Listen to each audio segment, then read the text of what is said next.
como lo que vamos a tocar es las 7 iglesias del Apocalipsis, pues vamos a hablar un poquito de lo que es el Apocalipsis. Vamos a hablar un poquito de lo que es este libro de la Biblia. Yo no sé esto porque no me está dando volumen. Espérame un momentico.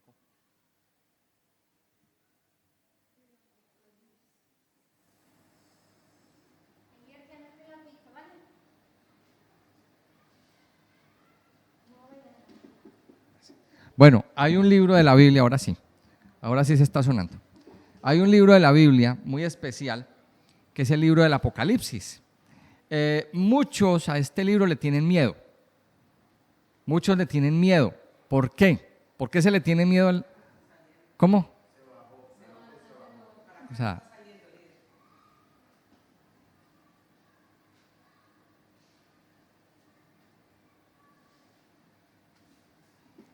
ahí sí, ahora sí.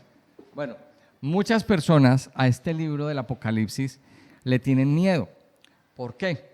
Porque se quedan con los simbolismos, se quedan con las imágenes que el libro pone. A ver, quiero empezar diciendo que es un libro muy bonito, es un libro lleno de símbolos, lleno de imágenes, y esas imágenes tenemos que entenderlas y comprenderlas. Son imágenes del futuro, son simbolismos, son cosas a través de esas imágenes, de esas visiones que tuvo Juan.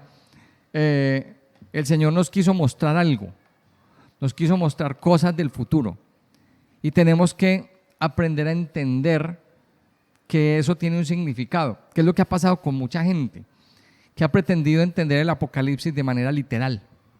Entonces se imaginan un dragón que sale del agua con 10 cabezas, con no sé cuántos cuernos, se imaginan, o sea, una cantidad de cosas tal cual, y no la podemos interpretar así. Esas imágenes son símbolos, es un simbolismo, y tenemos que aprender a entender esos simbolismos que representan. ¿Qué es lo que representan? ¿Qué es lo que significan? Entonces, cuando entendemos eso, que eso tiene un significado dentro del ámbito profético, entonces ahí entendemos el libro del Apocalipsis. De que no es que va a venir un señor que va a tener una marca en la cabeza con el 666, no es eso. Dice que el nombre, que el número del nombre de esa bestia va a ser 666. Entonces, si miramos una cosa que se llama la gematría, en el hebreo las palabras tienen un significado numérico. Cada letra hebrea tiene un número, y si usted coge cada letra y suma esos números, le da un resultado. Y a lo mejor es que nos vamos a encontrar que hay un nombre cuyo resultado va a ser 666. ¿Sí ve? No es que la persona venga marcada con esos 3 números, no. Ahora, esos 3 números en sí tienen un simbolismo, y ya vamos a mirarlo. Entonces, el Apocalipsis, vamos a mirar un poquito algunos datos interesantes del libro del Apocalipsis. Primero, fue un libro escrito al final del siglo I. Recuerde que a principios del siglo es que aparece el Señor Jesucristo. A principios del siglo es que el Señor viene, hace su ministerio, hace todo deja sentadas todas las bases, y deja a los discípulos, deja a los apóstoles establecen iglesias. Pero al final del siglo ya ha pasado muchas cosas con las iglesias. Las iglesias muchas se han contaminado de muchas herejías, de mucha información falsa, muchos profetas falsos aparecieron, en fin. Entonces, al final del siglo hay un mensaje para la iglesia. Hay un mensaje para la iglesia. Entonces, el Apocalipsis fue escrito al final del siglo I. La iglesia había crecido, pero también habían crecido las herejías y las malas doctrinas y pastores falsos. O sea, había crecido también, en la medida que va creciendo la iglesia, el Señor Jesucristo a los discípulos les dio una gran verdad. Hay trigo y hay cizaña. Entonces, ahí donde viene la parábola del trigo y la cizaña. un enemigo vino y sembró cizaña en medio del trigo. Entonces, ¿qué dijeron los trabajadores? No, arranquemos la cizaña. Y el Señor les dijo, no, no la arranquen. Cuando sea la cosecha, arranquen todo y separen el trigo y separen la cizaña. Mire, ¿qué es lo que quiere decir eso? Que en medio de la iglesia hay trigo y hay cizaña. No todos los que están dentro de la iglesia, y hablo en general de toda la iglesia del Señor, no todos los que están dentro de la iglesia están convertidos. No todos tienen una verdadera conversión. Hay personas que no le han permitido al Señor convertir su corazón. Hay trigo y hay cizaña. Y la iglesia se llena de esa cantidad de mensajes. Entonces, al final del siglo, el Señor le revela un mensaje a Juan. Le revela un mensaje impactante y le muestra las cosas que van a pasar, las cosas que van a suceder. Y ahí es donde viene el Apocalipsis. ¿Dónde estaba Juan? Juan estaba preso en la isla de Patmos. La isla de Patmos era una isla desierta, que era una especie donde habían minas. Ahí exiliaban a los rebeldes a trabajos forzosos. Y allá prácticamente, o sea, eso era mandarlos a la muerte. Los mandaban al exilio allá a esa isla y a que en medio de los trabajos, allá esta gente, la mayoría de las personas se morían. Esa era la condena que tenía. Ahora, ¿por qué Juan estaba allá? Mire, por una razón muy sencilla, porque los que estaban ahí mandando era el Imperio Romano. Y el Imperio Romano tenía un sistema, Roma tiene un sistema de gobierno, un sistema politeísta. Entonces, cuando habían personas o habían grupos que se levantaban, que para ellos se rebelaban contra este sistema, pues ellos no querían saber nada de estas personas, porque imagínense, estos predicaban de un rey, de un reino y de todo esto. Y el Señor les iba abriendo los ojos, no les convenía. Entonces, ¿qué hace el Imperio Romano? Coge a todos estos rebeldes, a todos los que seguían a Cristo y los persigue. Entonces se dio una gran persecución en contra de los cristianos. Se dio una gran persecución en ese tiempo y fueron grandemente perseguidos por los romanos. Ahora, uno de esos perseguidos fue Juan. Se dice, por ahí hay una tradición por ahí que dicen que Juan, una de las torturas que le hicieron fue meterlo dentro de una olla con agua hirviendo. O sea, la idea era matarlo, pero sabe que el Señor preservó la vida de Juan. No lo mataron, no murió. Juan no murió. Y como no murió, lo mandaron a la isla de Patmos. Entonces, vamos a leer el primer capítulo del Apocalipsis, porque, a ver, ¿todo esto es para qué? Todo esto lo vamos a hacer a manera de introducción del tema que viene la siguiente semana. Pero para entender el tema tenemos que entender el contexto del Apocalipsis y el contexto de lo que nos está hablando. Vamos a ver. Entonces, vamos a mirar el capítulo 1. Vamos a leer el capítulo 1 del Apocalipsis.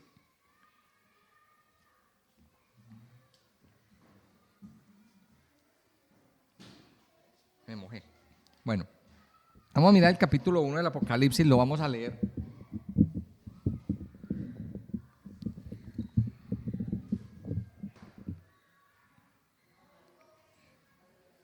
Dice así, dice así Apocalipsis capítulo 1. Dice, la revelación de Jesucristo que Dios le dio para manifestar a sus siervos las cosas que deben suceder pronto, y la declaró enviándola por medio de su ángel a su siervo Juan, que ha dado testimonio de la palabra de Dios y del testimonio de Jesucristo y de todas las cosas que ha visto. Bienaventurado el que lee y los que oyen las palabras de esta profecía y guardan las cosas en ella escritas, porque el tiempo está cerca. Juan, a las 7 iglesias que están en Asia, gracia y paz a vosotros, del que es y que era y que ha de venir, y de los 7 espíritus que están delante de su trono, y de Jesucristo, el testigo fiel, el primogénito de los muertos, el soberano de los reyes de la tierra, al que nos amó y nos lavó de nuestros pecados con su sangre, y nos hizo reyes y sacerdotes para Dios su Padre. A Él sea gloria e imperio por los siglos de los siglos. Amén. He aquí que viene con las nubes, y todo ojo le verá, y los que le traspasaron, y todos los linajes de la tierra harán lamentación por Él. Sí, amén. ¿Estamos en la lectura? Estamos leyendo. Yo soy el Alfa y la Omega, el principio y fin, dice el Señor, el que es y que era y que ha de venir, el Todopoderoso. Yo, Juan, vuestro hermano y copartícipe vuestro en la tribulación, en el reino y en la paciencia de Jesucristo, estaba en la isla llamada Patmos por causa de la palabra de Dios y el testimonio de Jesucristo. Yo estaba en el Espíritu en el día del Señor y oí detrás de mí una gran voz como de trompeta que decía: yo soy el Alfa y la Omega, el principio y el primero y el último. Escribe en un libro lo que ves y envíalo a las 7 iglesias que están en Asia, a Éfeso, Esmirna, Pérgamo, Tiatira, Sardis, Filadelfia y Laodicea. Y me volví para ver la voz que hablaba conmigo, y vuelto vi 7 candeleros de oro, y en medio de los 7 candeleros a uno semejante al Hijo del Hombre, vestido de una ropa que llegaba hasta los pies, y ceñido por el pecho con un cinto de oro. Su cabeza y sus cabellos eran blancos como blanca lana, como nieve, sus ojos como llama de fuego, y sus pies semejantes al bronce bruñido, refulgente como en un horno, y su voz como estruendo de muchas aguas. Tenía en su diestra 7 estrellas de su boca, salía una espada aguda de 2 filos, y su rostro era como el sol cuando resplandece en su fuerza. Cuando le vi, caí como muerto a sus pies, y él puso su diestra sobre mí diciéndome: no temas, yo soy el primero y el último, el que vivo y estuve muerto, mas he aquí que vivo por los siglos de los siglos. Amén. Y tengo las llaves de la muerte y del Hades. Escribe las cosas que has visto, y las que son, y las que han de ser después de estas. El misterio de las 7 estrellas que has visto a mi diestra, y de los 7 candeleros de oro. Las 7 estrellas son los ángeles de las 7 iglesias, y los 7 candeleros que has visto son las 7 iglesias. Bueno, hasta ahí llega el capítulo 1 del libro de Apocalipsis. Entonces vamos a mirar que aquí hay varias cosas. Primero, empieza hablando de la revelación de Jesucristo. Apocalipsis, la palabra Apocalipsis significa revelaciones. Eso significa Apocalipsis. Revelaciones. Dice, la revelación que Dios le dio para manifestar a su siervo las cosas que deben suceder pronto. O sea, esto es un mensaje para las próximas generaciones. Y aquí, este libro de Apocalipsis a nosotros nos tiene que ubicar en algo. Y es que el Señor va a volver y viene pronto. Y estas cosas van a suceder pronto. Ahora, uno puede preguntarse, ¿cómo así que pronto? Aquí dice las cosas que deben suceder pronto. Y estamos hablando, ubicándonos históricamente en el año 95, por ahí más o menos, 95, entre el 95 y el 100 del siglo primero. O sea, estaba finalizando el siglo. Pero el Señor dice, declara las cosas que van a suceder pronto. Es como a veces un poquito difícil de entender. Se han pasado casi 2000 años. Mire, esto sigue vigente, porque en cuanto las cosas que dice Mateo 24 empiecen a cumplirse, que ya se están cumpliendo, entonces este pronto ahora se activa. Porque ahora, hoy más que nunca, es que nos damos cuenta de que estas cosas van a suceder pronto. O sea, esto es para nuestra generación, esto es para nuestra era. El Señor nos dio a nosotros, o nos dio una lección en Mateo 24, las cosas que van a suceder antes del fin. Y oirán de guerras y rumores de guerra, desastres naturales, muchísimas cosas, muchas características, muchas cosas que van a suceder, que ya están sucediendo. Entonces, este libro de Apocalipsis a nosotros nos tiene que llevar a un hijo de Dios, a un creyente, tiene que llevarlo a abrir sus ojos y organizar sus cosas. Eso es como si nos dijeran, mire, usted tiene tantos meses de vida. ¿Qué pasa? ¿Vamos a vivir nuestra vida como la seguimos viviendo siempre? No, creo que tenemos que organizar, dejar ciertas cosas organizadas, antes de partir con el Señor. Eso es como si nos dijeran eso, como si tuviéramos un límite. Entonces, es como si usted fuera de viaje, digámoslo. Vamos a poner este ejemplo también. Usted se va a ir de viaje y usted sabe que allá en ese viaje, o sea, para ir a ese viaje usted tiene que hacer ciertas cosas, dejar ciertas cosas organizadas.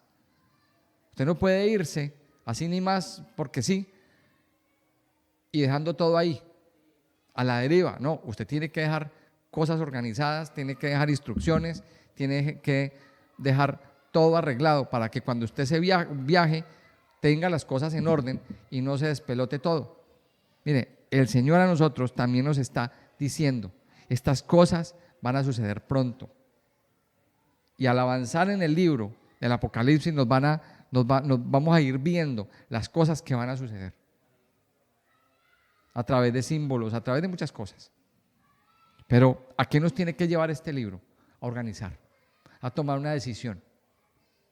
Mire, estas cosas están para suceder. El Señor está para llegar. ¿Y cómo nos va a encontrar? ¿Vamos a seguir en lo mismo? ¿Vamos a seguir en lo mismo? ¿O vamos a ponernos las pilas con Dios? ¿O vamos a entrar en la presencia del Padre, arrepentirnos de nuestros pecados y a caminar con el Señor como tiene que ser? Mire, esto nos tiene que dar un campanazo de alerta. El libro del Apocalipsis nos tiene que llevar a esto. Entonces, está lleno de simbolismos, está lleno de un mensaje que el Señor luego lo dice, el que tenga oídos para oír, que oiga. Por eso nuestros oídos tienen que estar alertas, nuestros oídos tienen que estar abiertos. ¿Para qué? Para que cuando llegue este mensaje usted lo entienda. ¿Qué le ha pasado a muchos? Que como son cosas tan aterradoras, tan horribles, entonces mejor cierran el libro y se van para otro libro donde sí les hable bonito. Se van a leer el Salmo 23 o el Salmo 91, pero entonces lo dejan a un lado. ¿Por qué? Porque no tenían sus oídos y su entendimiento abierto para entender, para comprender lo que el Señor quiere decir, lo que el Señor está diciendo. Mire, esto nos tiene que dar esperanzas. Ahora, Juan estaba preso en la isla de Patmos y eso es un mensaje en sí también. Mire, los apóstoles, muchos, la mayoría, murieron mártires.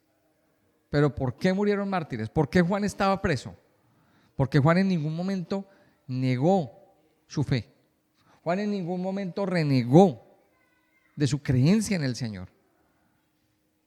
Roma es un sistema que quiere absorber la vida de la gente. Y digo es porque todavía vive ese espíritu de Roma, del Imperio Romano.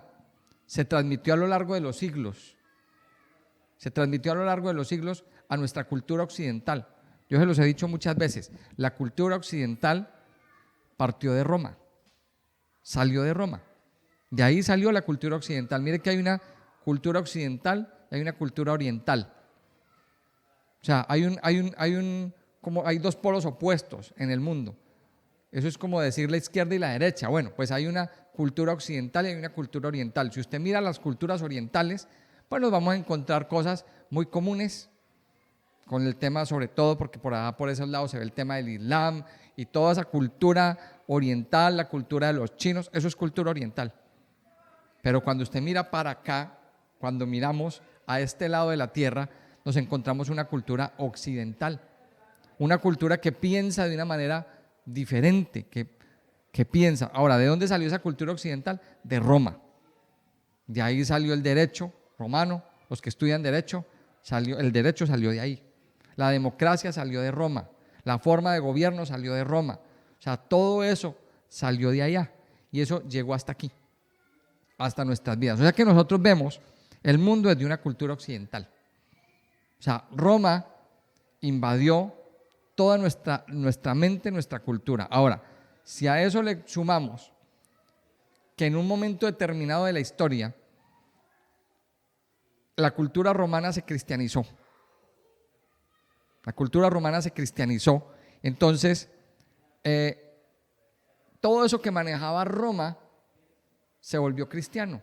Y por eso aparecen la cultura de los santos, toda esta cultura de la Iglesia católica sale de ahí. porque se trajo todo lo que venía del Imperio Romano, se vistió de santos y se metió dentro de este marco de la Iglesia Católica. Entonces,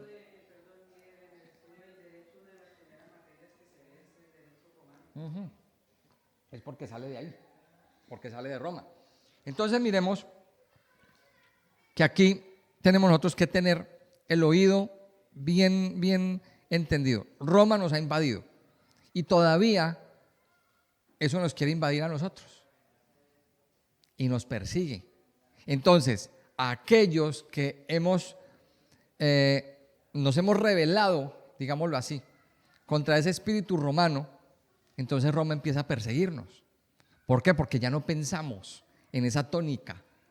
En esa tónica ya no pensamos en eso que ellos quieren que nosotros pensemos. Juan fue perseguido. ¿Por qué? Porque él seguía con su mirada fija en el Señor, creyendo en el Señor. Mientras los romanos creían en muchos dioses, Juan cree en un solo Dios, y en Jesucristo. Y compartía su palabra, y hablaba su palabra. Pues Roma lo persigue, y por eso Juan está allá. Y eso en sí es otra lección. ¿Hasta dónde estamos dispuestos a llegar nosotros por nuestra fe? Eso es una cosa que nosotros tenemos que entenderla y recibir esta lección en nuestra vida. Hay muchas personas que se han dejado atemorizar. ¿Por qué? Por la persecución. Y créame, la persecución no ha empezado. Hoy en día somos libres para predicar en una calle, para hacer una reunión como estas, por ejemplo, pero va a llegar un día en que eso lo van a prohibir, como lo prohibieron en el primer siglo. Como lo prohibieron en el primer siglo, entonces tenían que reunirse en catacumbas, en sótanos, en cuevas, a escondidas. Juan fue perseguido y en medio de esa persecución el Señor le dio un mensaje a Juan. Se le presentó y dice, mire, lo que dice en el versículo 8. Yo soy el alfa y la omega, principio y fin, dice el Señor, el que es y que era y que ha de venir, el Todopoderoso. Y esa palabra ¿cuál es? ¿Qué quiere decir? El eterno. Yo soy el principio, dice, yo soy el alfa y la omega. ¿Qué significa alfa y omega? Alfa y omega es la primera y la última letra del alfabeto griego. Es la primera y la última letra del alfabeto griego. Ese es el alfa y la omega. O sea, el principio y el fin. El Señor Jesucristo es todo. Él es eterno. Desde el principio hasta el fin Él vive para siempre. Y aquí lo dice, principio y fin. De hecho, miren, cuando miramos a fondo las Escrituras, nos encontramos que en Génesis 1.1, en Génesis 1.1 hay una palabra que omitieron los traductores. Y la omitieron porque no encontraron traducción. La omitieron porque no encontraron traducción. Hay una palabra que dice que es et. Et. Eso está en Génesis 1.1. En el principio creó Dios los cielos y la tierra estaba desordenada y vacía. Mire, ahí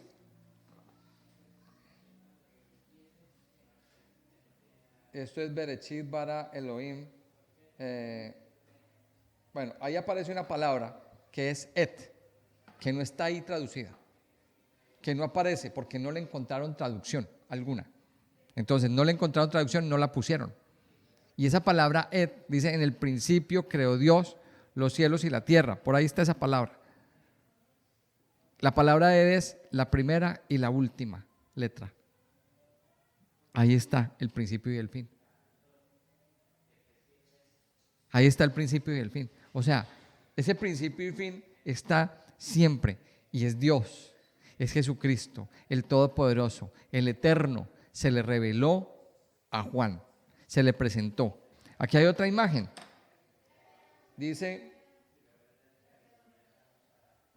que en el versículo 11, versículo 10, yo estaba en el Espíritu en el día del Señor y oí detrás de mí una gran voz como de trompeta que decía, yo soy el alfa y la omega, el primero y el último. Escribe en un libro lo que ves y envíalo a las 7 iglesias que están en Asia, a Éfeso, a Esmirna, Pérgamo, Tiatira, Sardis, Filadelfia y la Odisea. Mire, y otra vez, dice que Juan estaba en el día del Señor. Muchos piensan hay varias interpretaciones de este tema. Muchos piensan que era un domingo, que era el día del Señor. Otros lo entienden como que era un día, que era el día Shabbat, que era el día que el Señor había escogido. Bueno, Juan estaba en ese día. Yo soy partidario de pensar que el día del Señor era el Shabbat. Juan estaba en el espíritu, o sea, estaba espiritual. Juan estaba orando, Juan estaba buscando, y en ese momento se le aparece esa revelación. Se le aparece esa revelación. Y Juan estaba conectado con el Señor. Y aquí viene otra de las grandes lecciones. Mire, para que usted y yo recibamos palabras, revelaciones, cosas sobrenaturales, tenemos que estar en el Espíritu. Si usted no está en el Espíritu, si no estamos en el Espíritu, esas cosas no las vamos a escuchar nunca, no las vamos a recibir nunca, no las vamos a ver nunca. Juan las vio. Juan, el Señor le permitió sobrevivir hasta ese momento. ¿Hasta ese momento para qué? Para recibir esa revelación. Juan era un anciano de casi 100 años. Juan era un anciano de casi 100 años. En el ministerio del Señor, Juan era el niño. Vamos a verlo así. En el ministerio del Señor, Juan era el niño. O sea, cuando el Señor estaba vivo. Cuando el Señor estaba vivo. O sea, que piense esto. Juan aquí tenía 100 años. En el año 30, ¿cuántos años tenía? Bueno, a ver, Juan tenía, bueno, vamos a asumir que tenía 100 años. Pero Juan yo creo que no tenía 100 años, tenía menos, seguramente. Porque Juan en el año 30 a lo mejor tendría unos 20, pongámosle. O sea que estaría sobre los 80, por ahí, más o menos, 80, 70 años. Mire, era un chaval, era un niño. ¿Qué vio Juan? Aquí lo dice. Él vio 7 candeleros. La primera visión, él vio 7 candeleros y vio uno en medio de esos candeleros. Él tuvo esa visión. Vio al Señor en medio de los candeleros y salía una espada de su boca. Salió una espada de su boca. Era el Señor en medio de esos candeleros, y luego explica esto. Entonces, en el versículo 19 aparece el esquema del libro. Bueno, vámonos desde el versículo 17. Dice que cuando caí, dice, cuando le vi, caí como muerto a sus pies, y él puso su diestra sobre mí, diciéndome, no temas, yo soy el primero y el último. O sea, lo repite una y otra vez. Mire qué fuerte esta palabra. Ya 3 veces que le ha dicho, no temas, yo soy el primero y el último, el que vivo y estuve muerto, mas he aquí que vivo por los siglos de los siglos, amén. Y tengo las llaves de la muerte y del Hades. Versículo 19, escribe las cosas que has visto y las que son y las que han de ser después de estas. El misterio de las 7 estrellas que has visto en mi diestra y de los 7 candeleros de oro. Las 7 estrellas son los ángeles de las 7 iglesias, y los 7 candeleros que has visto son las 7 iglesias. Entonces vamos a centrarnos en el versículo 19, que es lo que nos da el esquema del libro. O sea, ese versículo nos da el esquema del libro para entenderlo. Escribe las cosas que has visto, las cosas que son, las cosas que son y las que han de ser después de estas. Ese versículo nos da la partición del Apocalipsis. Las cosas que has visto, está hablando del pasado. Está hablando de este capítulo 1. Las cosas que son, ahí vamos a ver los capítulos 2 y capítulo 3 del libro de Apocalipsis, donde es el mensaje a las iglesias. O sea, está hablando en tiempo presente de esa época. Está hablando en tiempo presente de esa época. Las cosas que son. O sea, está hablando del presente y las cosas que van a suceder. O sea, está hablando del futuro. A partir del capítulo 4 de Apocalipsis, entonces empezamos a ver las cosas que van a suceder. Ahora, Apocalipsis está lleno de números. Encontramos números por todas partes. Encontramos símbolos. Y vamos a mirar qué significan los números en la Biblia, sobre todo el 7. O sea, el número que más se repite en el Apocalipsis es el 7. ¿Qué significan esos números? Bueno, hay varias interpretaciones. Mire, el 1 significa la unidad, el poder supremo. El 2 es el compañerismo. Dios siempre, o el Señor, mandaba a sus discípulos de 2 en 2. Andarán 2 juntos si no estuviesen de acuerdo, dice la palabra de Dios.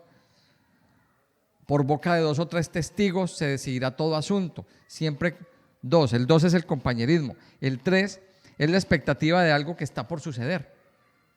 El 3 también representa la Trinidad. 4, los 4 puntos de la tierra, todo lugar habitado por el hombre. El 4 significa la tierra. El 5, los 5 libros de Moisés, la Torá, el poder de la palabra de Dios. El 5 representa los 5 libros. El 6 simboliza lo terrenal, simboliza el hombre. Recuerde que el hombre fue hecho en el 6º día. El 7 simboliza lo celestial, simboliza lo sobrenatural. Y aquí me voy a detener. Mire, el 7 simboliza la perfección. El 7 simboliza la perfección. Y abunda en el libro del Apocalipsis.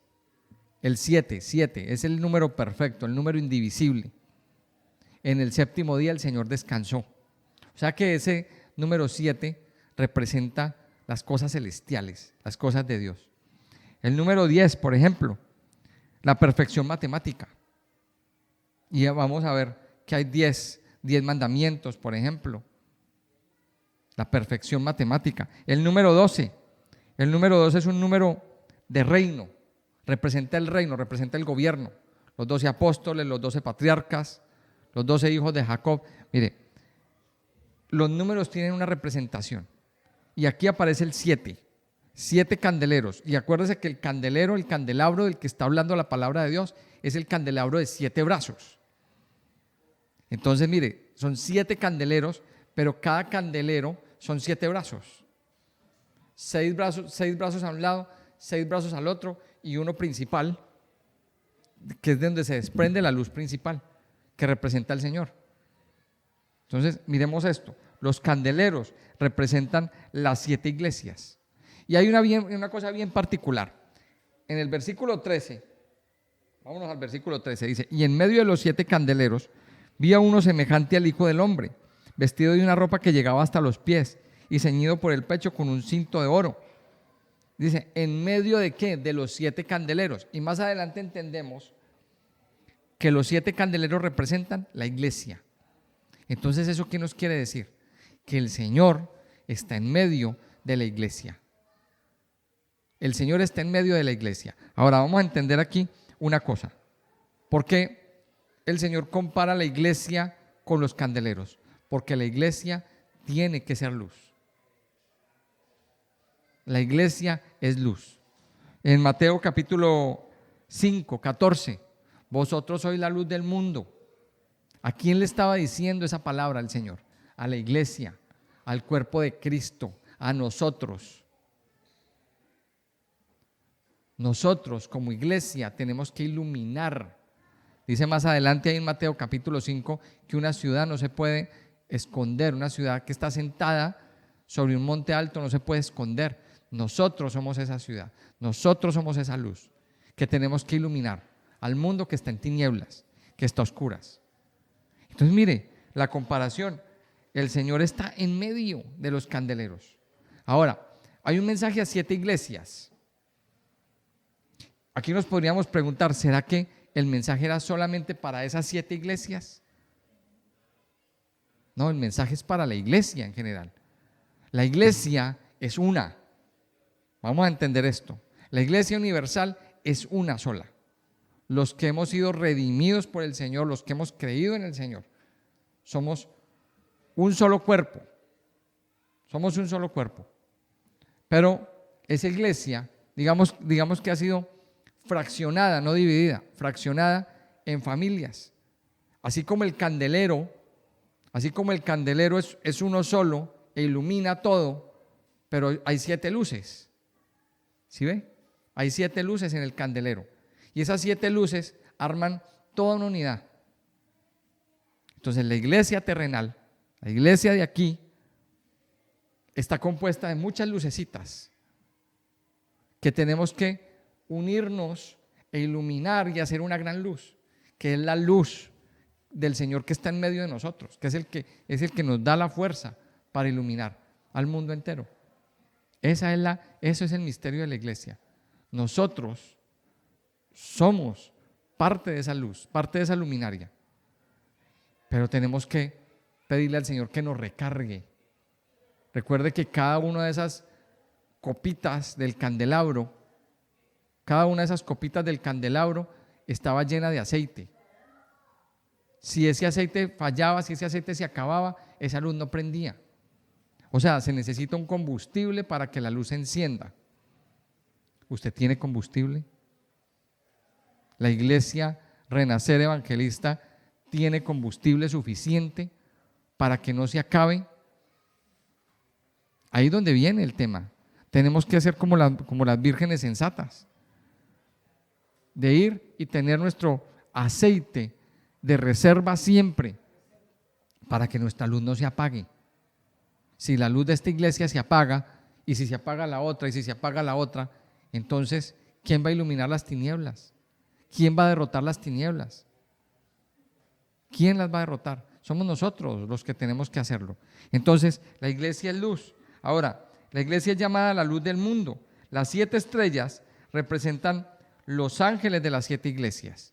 Ahora, vamos a entender esto.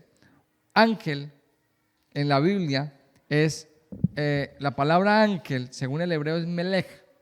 Y melech significa mensajero. Un ángel un melech es un mensajero. O sea que un mensajero, vamos a hablar de un melech es alguien que trae un mensaje. Eso es un mensajero, alguien que trae un mensaje. Pero cuando vamos a traducir la Biblia, cuando tradujeron la Biblia, tradujeron con la palabra ángel. Entonces, claro, por lo mismo que estamos hablando ahora, de la occidentalización de nuestra mente, de nuestro cerebro, y todo lo que hicieron en la Edad Media, que pintaron los angelitos blanquitos con una aureola, con unas alas, como unos niños. Y entonces en nuestro imaginario los ángeles son eso. Pero ¿cómo se aparecieron esos ángeles? ¿Cómo se aparecieron esos mensajeros? No se aparecieron con alitas. No se aparecieron con alitas ni se aparecieron así, delante de Abraham ni delante de las personas que se aparecieron. Eran personas común y corriente. Eran mensajeros. Entonces, esa palabra mensajero la podemos interpretar desde muchos puntos de vista. La podemos interpretar como un ángel, como ese ser sobrenatural que viene enviado de Dios a traer un mensaje, o lo podemos interpretar como una persona que viene a traer un mensaje. ¿Me entienden? Una persona de carne y hueso que viene a traer un mensaje. Entonces, podríamos interpretar esto como que los ángeles de las iglesias, porque en el capítulo 2 hay una palabra que a uno lo pone a pensar. Si ustedes leen el capítulo 2, ¿cómo empieza? Dice, escribe al ángel de la iglesia en Éfeso. Entonces, yo cuando leí eso, inmediatamente me surgió la pregunta, ¿y cómo se le escribe a un ángel? ¿Y cómo se le escribe a un ángel? Explíqueme eso. Escribe al ángel de la iglesia en Éfeso. Entonces, cuando habla de ángel, está refiriéndose a los encargados, al pastor de la iglesia, al pastor, al líder de la iglesia. Entonces, mire que cuando estudiamos la palabra de Dios, tenemos que aprender a interpretarla. Sobre todo cuando dice ahí, el ángel. El ángel es un mensajero. ¿Cómo se le escribe a un ángel? Pues, a ver, es imposible. Mándele un correo a un ángel, un correo electrónico. Por eso. Pero mándele un correo electrónico a un ángel. Imposible. O sea, el Señor manda ángeles. Sí, eso lo creo, lo creemos. Y aquí tienen que haber muchos ángeles. Pero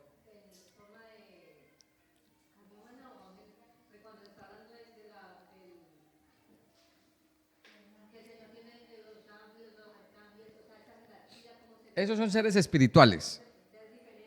Sí. Y aquí más adelante nos ayuda a entender cómo eran esos seres espirituales en el capítulo 4. En el capítulo 4 lo entendemos. Pero aquí vamos a concentrarnos en entender que, bueno, también el Señor ha asignado unos ángeles que cuiden la iglesia. Y habían 7 iglesias. Entonces, esas 7 iglesias, ¿dónde estaban ubicadas? Estaban ubicadas en Asia Menor. el sector del ministerio donde se radicó el ministerio del apóstol Pablo. Él hizo varios viajes y los estableció por ahí. Entonces, Éfeso, Tiatira, Sardis, todas estas iglesias que nombra ahí el Apocalipsis están ubicadas en Asia Menor. Dentro de 8 días les voy a poner el mapa para que lo ubiquemos. Lo que es hoy Turquía. Ubiquémonos en el país de Turquía. Ahí están ubicadas, en ese sector. Hoy en día pues lo que quedan son ruinas. Y hay otras ciudades, han levantado otras ciudades y todo eso. Pero vamos a entender este mensaje. O sea, para poder entender el capítulo 2 y el capítulo 3, vamos a entender esto. Es una revelación que el Señor le da a la iglesia. Ahora, en cada iglesia nos podemos identificar nosotros. Entonces, ¿cuál va a ser el objetivo de este mensaje que vamos a estudiar la siguiente semana? Que nos identifiquemos. Porque Dios le manda un mensaje a cada una de esas iglesias. Y son mensajes muy fuertes. Son mensajes que lo ponen a temblar. Y hay un patrón, ya eso lo vamos a explicar también. Ya no va a entrar a más explicaciones. Pero abramos el oído. Pidámosle al Señor que abra nuestros oídos para poder entender y comprender cuál de esos mensajes es para nosotros y con cuál de esas iglesias nos vamos a identificar. Y que el Señor nos hable, que el Señor nos edifique, que el Señor nos levante, que el Señor haga algo extraordinario en la iglesia.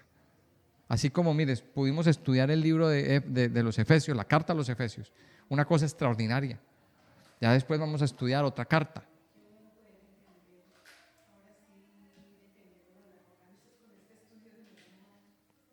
Y ahí lo vamos a entender. Y claro, después del capítulo 4, también vienen otras cositas muy interesantes. Pero bueno, eso ya lo miraremos después. Pero de momento el mensaje o la síntesis del mensaje, ya para que terminemos, está en esto. Preparemos nuestros oídos. Así como Juan recibió una revelación, como el Señor le habló, le abrió los ojos, lo llevó a ese nivel. Así vamos a pedirle al Señor que nos lleve a nosotros a ese nivel también. Que nos permita entender y comprender qué es lo que el Señor quiere hacer con usted en lo personal y con la iglesia. Vamos a orar, vamos a terminar este tiempo dándole gracias al Padre.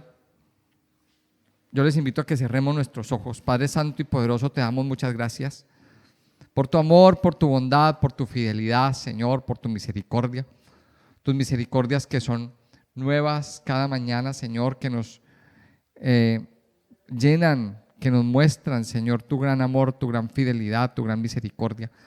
Padre, te damos gracias por tus misericordias. Te damos gracias por tus bondades. Te damos gracias, Padre Dios, por llenarnos y saciarnos con tu presencia. Padre Santo, aquí están nuestras vidas, Señor.